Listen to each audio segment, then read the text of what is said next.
On September 14th, 2010, Halo Reach came out, and as a kid that was in love with Halo, I couldn't have been more excited. For the next year, I was consumed by Halo Reach.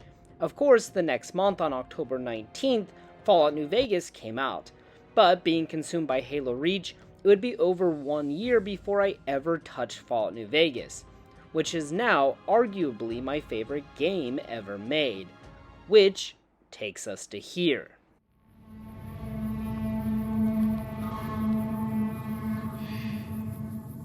Nipton Road Pit Stop. And I know what you're thinking, why choose this location for such an important video?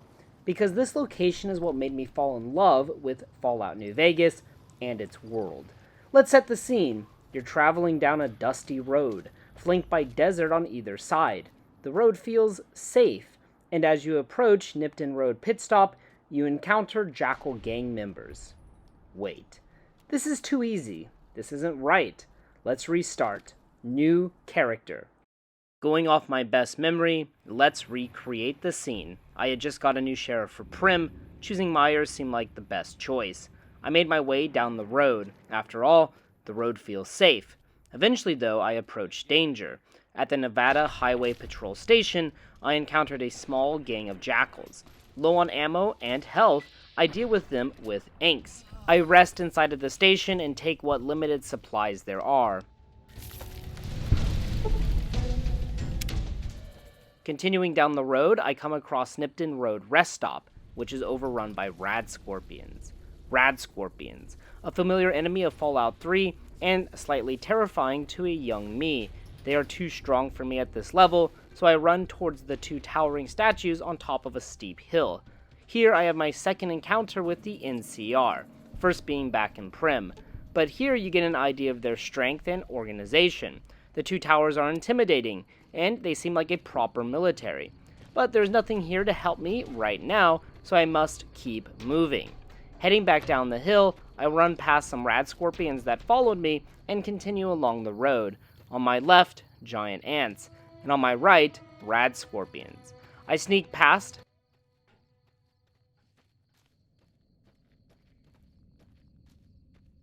Now the road really feels like the only safe place since I'm flanked by enemies on either side. Off in the distance, I see a town. That has to be safe. Stick to the road. Finally, I come up on some destroyed buildings. Initially, on my radar, I see friendlies, but these are crows. Waiting there is a trap. 5 Jackal gang members are waiting to ambush you. And if you're unlucky like me, you'll have 5 more from another patrol that walks between here and Bradley Shack to the southeast. This encounter drains me of ammo and healing items. I survive, but barely. I take what limited loot there is and sleep to repair my limbs and health. Upon waking up, I continue my journey up a hill, and there I have 2 crazy interactions. First, a woman, Jacqueline, runs up to me asking for help from a crazy guy. I help her. Helping innocent women seems right.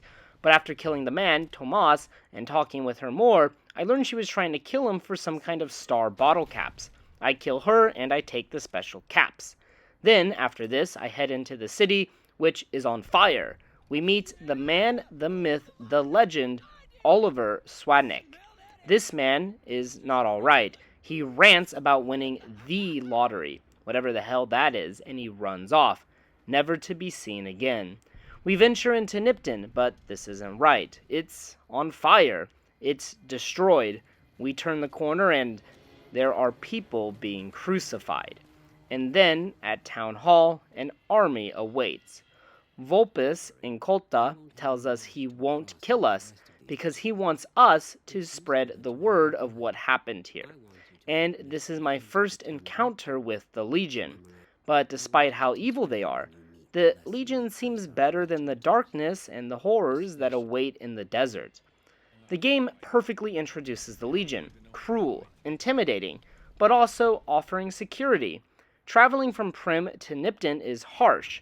Everything is hostile. And in the corner of the map, the NCR. Safe, but they are powerless to bring law and order to the land. Powerless to stop simple gangs of raiders. Powerless to protect Nipton from being utterly destroyed. The Legion seems almost like a good choice, or at least their cause, for this moment in time, has some credence. After leaving Nipton as a slap in the face, we are once again ambushed by Jackal gang members. The NCR seems weak. Despite their large statues and organization of their ranks, they're unable to protect the Mojave wasteland. The sequence of events and part of the map is what made me realize just how amazing this game truly is when I first played it. Unlike in Fallout 3, where the Brotherhood of Steel is clearly good and the Enclave is clearly bad, there's a lot more nuance here. The NCR has its own problems, unable to do what is always right. They are unable to govern Prim, they are unable to protect Nipton. They have gangs of raiders running around throughout the Mojave, laying carnage to local caravans. It's chaos. Meanwhile, the Legion, which in most fiction would just be outright evil, has some feeling of safety. After fighting almost everything that moves in the Mojave wasteland, in Nipton, despite being destroyed, we can find a safe haven. It's a very clever way to introduce an otherwise monstrous organization. Alright everyone, I hope you enjoyed Storytime with Otter, but back to our regularly scheduled content, the Unexplored Mojave, so checking out Nipton Road Pit Stop. Now as you can see there was a campfire, there's also a mine box, and a grenade box, but truthfully, there is not a whole lot here. Now as I said earlier, there are going to be 5 Jackal gang members here, but there's a possibility of 10 if you catch the one Jackal gang that patrols between here and Bradley's shack. It's just kind of random though. Pretty much everything of interest here is on the west side of the road. That's where the camp and beds are. On the east side, we just have these 2 crumbling buildings and then desert out there. There's also the crashed cargo plane out there by Crescent Canyon. Now, underneath this car, we can find a briefcase, but there's nothing in the briefcase, just a baseball for me. Now, on the billboard here, we can find a lot of anti-NCR-like propaganda or sayings. We see a dead ranger is a good ranger. Fuck the NCR on this side. On the other side, there isn't much, but there is something that says Libby. Don't know what Libby is or who Libby is, but hey, your name is on the billboard. Also, if we come over to the western building, we can find this kind of carving that says the Burned Man Walk. Obviously talking about Joshua Graham, so just kind of a cool little Easter egg or, reference there. Now, I did want to follow Oliver and see what actually happens to him if you follow him into the desert.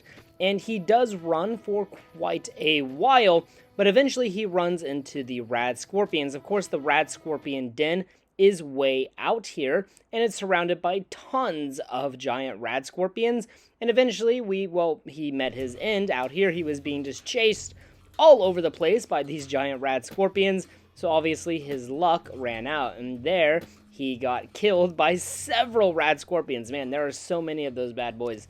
Anyways, I looted his body to take his lottery ticket, but my luck wouldn't change either. I just kind of accepted my fate and accepted that I was going to die. And next I wanted to follow Vulpes to see where he went, just kind of another idea. And this was a lot more tedious because Oliver is thankfully running, whereas Vulpes here just walks very slowly with his kind of gang of soldiers. So I just followed him up this hill. I tried talking to him. He kind of got stuck on the rock there, but just keep following up the hill. And he actually led me to this cave that I didn't know exist. It's an unmarked cave, and there's just a few bark scorpions inside of it. Interestingly enough, the bark scorpions will not attack Vulpes or his legionaries or his dog. Don't know why that is, so I had to kill the rad scorpions myself. And then over here, Vulpes got once again stuck on a rock. I was trying to push him around the rock, and for whatever reason, he started running at this point in time, and then he managed to run inside of the rock, and from here, he was just stuck. I couldn't get him out, but from what I researched online, he will actually walk all the way to Cottonwood Cove, but there is a risk of him dying to ghouls. He could get murdered by some of those NCR ghouls in Camp Searchlight. Now, while I was waiting, trying to get Vulpes out, this one legionary started running at like freaking light speed. Man, they have the Flash within their ranks.